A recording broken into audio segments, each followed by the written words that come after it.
Bricks Ahoy here, and it's finally been revealed. The new Diagon Alley Set, number 75978, containing 5,544 pieces for builders 16 plus, has been teased for a while now, and it's finally been revealed. With all the buildings side by side, it comes in at a whopping 40 inches or 102 centimeters wide and 11 inches or 29 centimeters tall. It's exclusive to official LEGO stores and their online shop and can be picked up starting September 1st. It retails for just under 400 USD or 500 Canadian. There is so much detail to take in here. The LEGO group has completely outdone themselves with the size and scope of this set. Here's a brief overview of what's included. From left to right, we get Ollivander's wand shop, Scribbless writing implements, quality Quidditch supplies, the Daily Prophet, Florian Fortescue's ice cream parlor, Flourish and Blots, and Weasley's Wizard Wheezes. There are 14 minifigures officially included in this set. Ruby Hagrid, Fred and George Weasley, Molly, Ginny, and Ron Weasley, Hermione Granger, Harry Potter, Draco Malfoy, Lucius Malfoy, Gilderoy Lockhart, Ollivander, Florian Fortescue, and the Daily Prophet photographer. Besides Ron's twin brothers Fred and George, most of the minifigures sport their appearances from the second film. Taking a closer look at the minifigures, Hagrid looks exactly the same as we've seen him a number of times. Fred and George Weasley get different torso and head prints. Not necessary, but somewhat appreciated. I say somewhat because here's Molly Weasley. She's using Helga Hufflepuff's face, and I don't think it really suits her. Also, the solo Kira hairpiece doesn't really work here. No print for her dress either. I think I would have preferred to have a unique face or dress print, rather than the two different torsos for the twins. Ginny Weasley reuses the same face as Susan Bones, who comes in a different Harry Potter set, but it works well enough for young Ginny. Ron Weasley, Hermione Granger, and Harry Potter all shared the same torso print, and it doesn't represent their movie counterparts all that accurately. In the second film, you can see they each have unique clothing underneath their robes, but I understand the compromise. Draco Malfoy looks great. Lucius Malfoy uses a head print that's been around since the 2015 Ant-Man set, but it's a good enough likeness. His cane should probably have a snake head on top, but there wasn't one available and it works without it. Gilderoy Lockhart. It's great to finally see Gilderoy Lockhart return in minifig form, as he hasn't appeared a single time since 2002, where he still had a classic yellow face. I'm not entirely sold on this face print, and I think they could have gone a bit cheesier with the grin, but I'm glad he's finally been remade.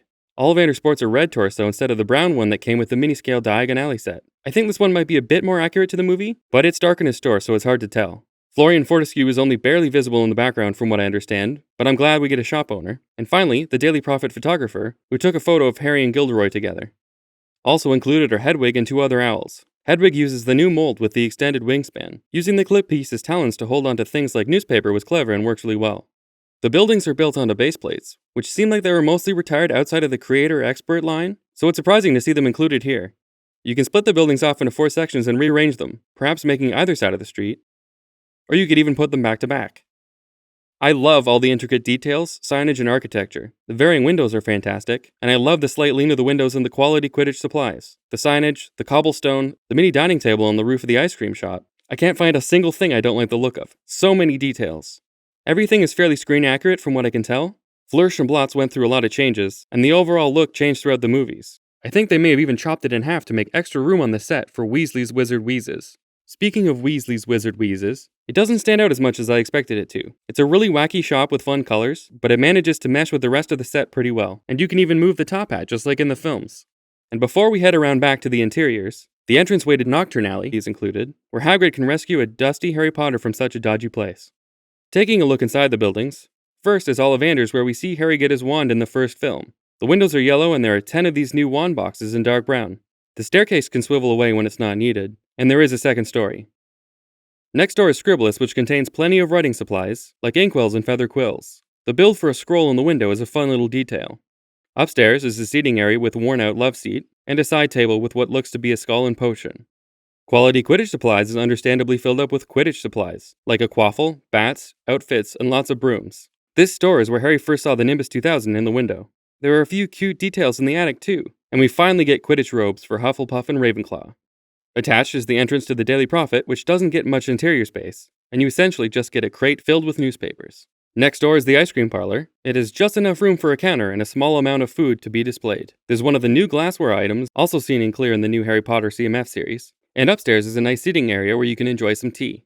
Next, let's look inside Flourish and Blots. This is where Harry met Gilderoy Lockhart during the book signing for Magical Me. This is also where the families ran into the Malfoys, and where Ginny was slipped Tom Riddle's diary. I'm really liking this brand new build for the stacked books, and with such a limited space, the designers did a fantastic job of making this feel like the store we saw on film. Weasley's Wizard Wheezes is next, and this interior is delightfully wacky, just as it should be. This multi-tiered store is completely packed to the brim with joke products, and the colors don't disappoint. Love potion, candy, toys, it's all here. Lots of stickers for the products are included too. If you're not a fan of stickers, you might want to stay away from this set, as there are 4 separate sticker sheets included. 4. That's a lot of stickers. We've only seen the exterior of Diagon Alley twice before in LEGO form, as a mini-build promotional set in 2018 which included that exclusive variant of Ollivander with the brown top. Back in 2011, set number 10217 only contained 3 buildings, Ollivander's, and 2 buildings that aren't in this new set, Gringotts Wizarding Bank and Borgin and Burke's. Borgin and Burke's is actually up Nocturne Alley, which is where Harry ended up in the Chamber of Secrets when he misspoke using the flu powder. Borgin and Burke's could possibly be coming as a standalone set, as although it's introduced briefly in the second film, it plays a more important role in the Half-Blood Prince, as Draco practices using the Vanishing Cabinet. Gringotts Bank is definitely a candidate for being its own set, being featured heavily in the first act of Deathly Hallows Part 2. I'd be very surprised if we don't get a standalone Gringotts Bank set complete with Dragon in the very near future. There's a box included with his secret bonus build. Once you've built the love potions on page 219, don't turn the page if you haven't opened the box and don't want the surprise spoiled, because the contents are shown on the next page without warning. Now for my personal thoughts. This is a beautiful set, and it pushes the boundaries of how much detail can be packed into a single set. I'd expect nothing less from the creative lead Marcos Bessa, who has a track record of producing sets that are similarly fantastic. That being said, I doubt I'll be picking up this set. I don't have the space for it, and I feel like I'd be paying for a lot of the details that I won't really use or show off. I would have personally preferred more of a facade, with a lot less interior detail. Just enough window dressing to not make the buildings look completely empty from the outside. The only interiors I have any attachment to are Ollivander's and Flourish and Blots. The set is heavily centered around the second film, but then there's Weasley's Wizard Wheezes, which doesn't appear until the 6th film. I personally have no nostalgia for Weasley's Wizard Wheezes, because it's not a part of the Diagon Alley I envision in my head, which is based more around the first 2 films, which came out at a more formative time in my life. In universe, by the time Weasley set up shop, Diagon Alley was bleak and abandoned.